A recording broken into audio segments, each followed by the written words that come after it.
আজি কেইটামান দিন ধৰি তেওঁলোকে নিউজ বজালে যে মোৰ পত্নীয়ে ৰাজসাহায্য ললে 50 লাখ টকা ৰাজসাহায্য ললে এতিয়া আপোনালোকক সেই কাগজখনো দি দিছো এই কাগজ দুখন আপোনালোকে চাই লওক তাত এই ৰাজসাহায্যৰ কাৰণে যেটো আপোনাৰ নিবিদা সেই নিবিদাৰ বা মানে নিবিদা বুলি ঠিক নহয় মানে এটো কব এক্সপ্ৰেছন অফ ইন্টাৰেষ্ট ইউআই খন ট্ৰিবিউনতে ওলাইছে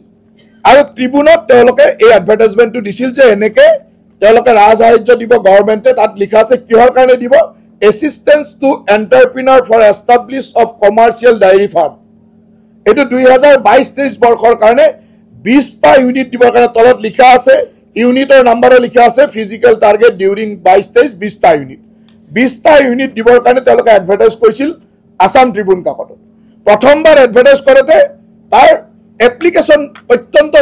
অকমান আহিলে কেইখনমান আহিলে তেওঁলোকে আকৌ কেনসেল কৰি তাত লিখিও দিছে ইয়াতে যদি চাই ইয়াতে লিখা আছে লিখি দিছে যে it is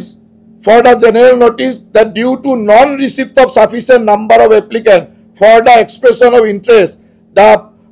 for the bankable scheme for assistance of entrepreneur of establishment of the commercial dairy farm during year by demand number hereby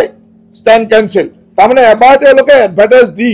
কোনো মানুহে আবেদন কম কৰিলে নকৰিলে তাৰ পিছত আকৌ এবাৰ আবেদন কৰিছে 20টা ইউনিটৰ কাৰণে আৰু ইয়াত স্পষ্টভাৱে লিখা আছে যে ইয়াত কেনেকে ডাইৰী ফাৰ্মৰ লোন পায় এটো লোন গ্ৰেন্ড মিন্স লোন এটো ইয়াত লিখিছে যে loan from commercial bank 40% 40% bank loan বেংকৰ পৰা লোন লব লাগিব বেনিফিচিয়াৰী কন্ট্ৰিবিউশন 30% 30% বেনিফিচিয়াৰী ইনভেস্ট কৰিব লাগিব and assistance from government including training cost 30% আৰু ট্ৰেইনিং কষ্ট 30% গভৰ্ণমেণ্টে দিব আৰু হেতুকে আমি সাবসিডি বুলি কওঁ এই যে গোটেই 1,64,88,000 এর এই স্কিমটো তেওঁলোকে একদম প্ৰপাৰ মডেল স্কিম হিচাপে এডভাৰটাইজ কৰিছিল এই এডভাৰটাইজ কৰোতে মোৰ পত্নীৰ মালিকাধীন যেটো কোম্পানী বা মোৰ পত্নীয়ে তাত আবেদন কৰিছিল এই আবেদন কৰোতে আটাইতকৈ ইন্টাৰেষ্টিং কথাটো হল যে বহুত মানুহে কৈছে আমি দুখিয়াৰ ভাত মাৰি ললে বেলেগ মানুহ দিব পাৰিলেহেঁতেন ইয়াতে ইউনিট আছিল 20টা আবেদন কৰিছিল 16খন এখন আবেদন কেনসেল কৰিলে 20 জনক দিবৰ কাৰণে 20 জন মানে আবেদনে নকৰিলে 15 জন মানে আৰু আপোনালোকে শুনি আচৰিত হ'ব যে এইটো লবৰ কাৰণে তেতিয়া কৃষি মন্ত্ৰী আছিল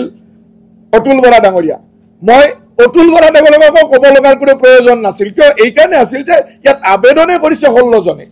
দিব ওলাইছে 20 জনক আৰু এজনে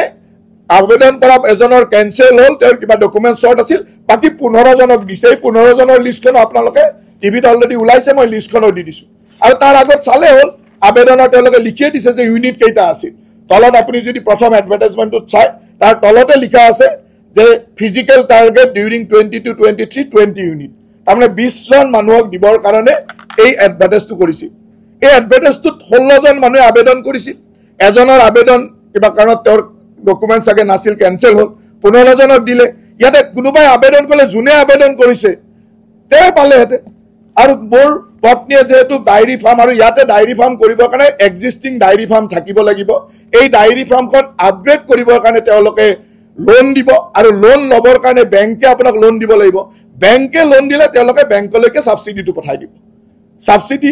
পইচাটো বেংকলৈকে পঠাই দিব মানে ইয়াত ক'ত ভুল কৰিলে মই এই কথাটো বুজি নাপালো আৰু এইটো কোনো দুখিয়া মানুহৰ যে কোনোবাই পাবলগীয়া বঞ্চিত কৰি তেওঁ পাইছে তেতিয়াও কলোহেঁতেন যে ইয়াত আবেদন কৰিলে আৰু 5 জনে পালেহেঁতেন আবেদনে নাহিলে মানে এনেকুৱা এটা বাতৰি তেওঁলোকে জানে এই গোটেই কাগজখিনি তেওঁলোকৰ ওচৰত আছে এই কাগজখিনি তেওঁলোকৰ আছে এইখন বজাইছে মানে তাৰ আগৰখনো আছে এইখনটো পেপাৰত তেওঁলোকে দেখুৱাইছে মোৰ পত্নী নাম থকাটো দেখুৱাইছে গোটেই এইখনো আছে আগত 20টা যে ইউনিট আছিল 20টা ইউনিটৰ যে 15টাই দিব পাৰিলে এই কথাটো তেওঁলোকে জানে কিন্তু মানুহজনৰ ইন্টেনশনটো এনেকুৱা যে তেওঁলোকে ইন্টেনশনালি মোৰ ভাৱমূৰ্তি নষ্ট কৰিবৰ কাৰণে কাম কৰি আছে